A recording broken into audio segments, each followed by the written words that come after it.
Welcome back into Auburn Intel. This is the last segment of the night, a segment we like to call Closing Time. Rob's going to kick it off.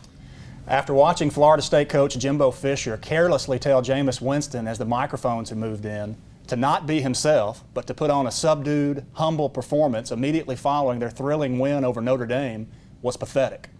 Jimbo Fischer shouldn't be telling his star quarterback to be something he's not in order to, quote, get people back on your side. The interchange made me feel dirty. It cast Jimbo as a hypocrite, Jameis as a fraud. At this point, who cares, Jimbo? You simply turn a blind eye to every objectionable action Winston makes. Why ask him to be someone he's not on a national stage? What Jimbo Fischer should be doing is holding his player to a higher standard. He should be making life miserable right now for a talented kid and helping mold him into a man. Instead, he coddles and consoles. He excuses and justifies.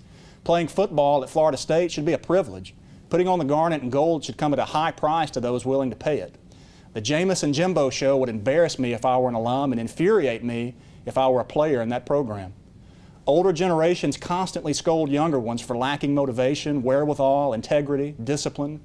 Jimbo is showing the world just exactly why generations of kids remain kids into adulthood, and it's a shame. Great take, Rob. Read more of Rob's takes at auburnundercover.com. Jack, you're up. I want to share some thoughts I had with Bo Jackson a few weeks ago. He was playing golf, and I was just riding the cart with him.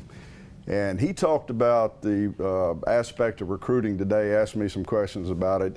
It's so intense, it's so long now, there's a tendency of coaches to recruit players as a friend instead of an authority figure. And everybody has to do it, and it's just part of the game. But what some coaches forget is after you do that, you've got to de-recruit them. And what we're talking about now, to me, is just an incidence of that. I mean, recruit a great player, get them, but you got to de-recruit them.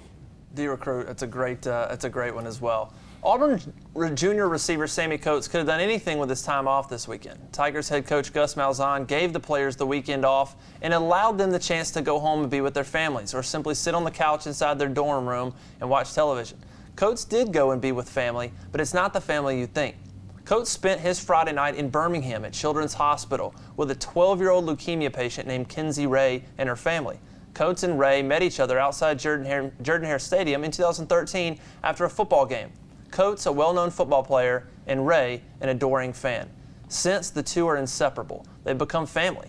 Coates and Ray have become best friends, texting each other every day.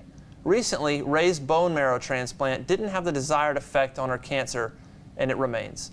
Ray's mother calls Coates her daughter's inspiration. Coates considers Ray his inspiration.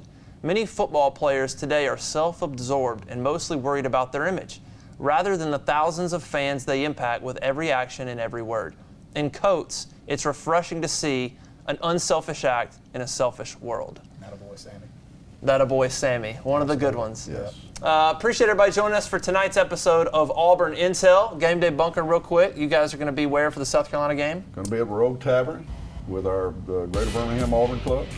Yep. Fantastic venue. Come join us if you're not going. Yeah, Rogue Tavern, GameDayBunker.com. You can watch it at GameDayBunker.com, AuburnUndercover.com as well. You can find both those things on Saturday as Auburn plays South Carolina at 6 o'clock. ESPN2, I don't even remember. It's the SEC Network. Yeah. What am I talking about? I got so many times and TV things going through my head. Auburn and South Carolina on the SEC Network. Everything goes to plan. They'll play Ole Miss on ESPN the next night. So it'll be fun. Yeah. It'll be a good game. To it. Any predictions? I think we're going to win every time we play. Win big? No, I don't think. Two touchdowns? No. Less. 10? Yeah, 10. I say 2 touchdowns. I say 21. Wow. I said 3 touchdowns. Yeah. You've been to Auburn and visited. Yeah, You've got some inside information. I You don't haven't got told us anything. about. I got nothing. Come on, I got come nothing. on out with it. I don't have it. Okay. I got nothing. All right. Appreciate everybody joining us. Till next time. War Eagle. War Eagle.